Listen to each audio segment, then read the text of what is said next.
50% поскапи сметки за вода ќе стигнат на адресите на тетовци.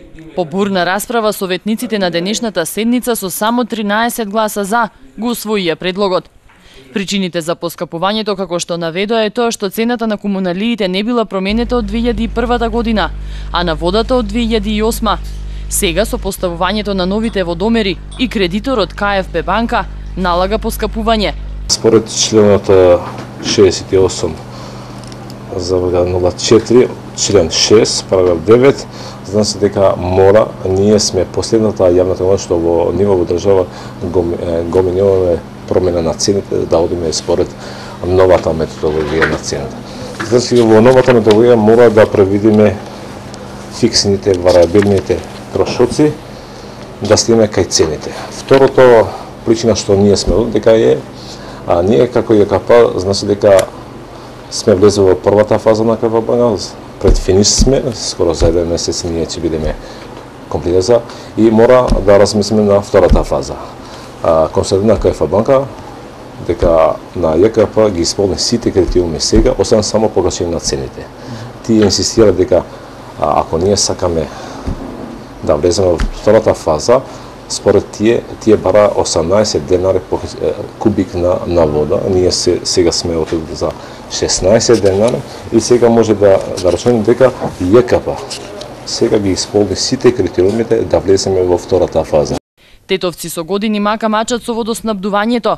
Оние кои живеат во погорните делови, допред само 2 месеци вода имаа само 2 часа во текот на целиот ден. Денес велат дека првично сакаат подобрување на водоснабдувањето, а потоа повисоки сметки.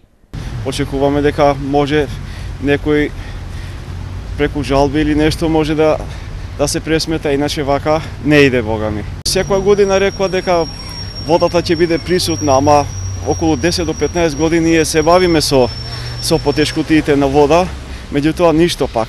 Има една категорија луѓе што едва го проживат месецот. Како ќе поскапува кога нема вода? Тоа треба да се реши прво, па после сметкиве. Тие сметките ги земат, ама вода нема.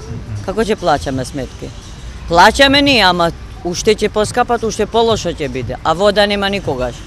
На седницата не присуствуваа советниците на ВМРО ДПМНЕ. Поради нивниот бојкот, истата седница беше прекината на 30 минатиот месец.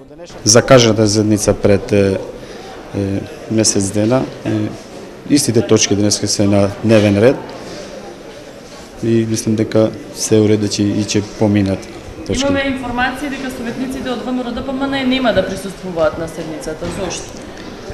Ба ние немаме таква најава, сите советници се уредно поканети, до пред седница немаме таква најава. Мислам дека треба да се обратите кон нив и да ги прашате дали ќе доаѓат или не. На седницата меѓу другото прифатени беа и донациите на Тетекс за изградба на улицата Пролетерска и донацијата на фирмите Молика и Житополок за поставување систем за географски информации, со што граѓаните ќе имаат непосреден пристап до урбанистичките парцели. Од секторот за јавни дејности беше предложен план за меѓукултурно разбирање. Стратегијата била сработена во текот на минатата и оваа година, а ќе биде поддржана од британската амбасада. Ќе опфати изучување на јазиците и наставни активности во мешани паралелки. Втората точка за издавање под закуп на деловни простори во сопственост на општината не беше усвоено. Потребно било до прецизирање на истата и коригирање на цените за наем. Инаку дневниот ред на македонски јазик на страната на општина Тетово не е достапен.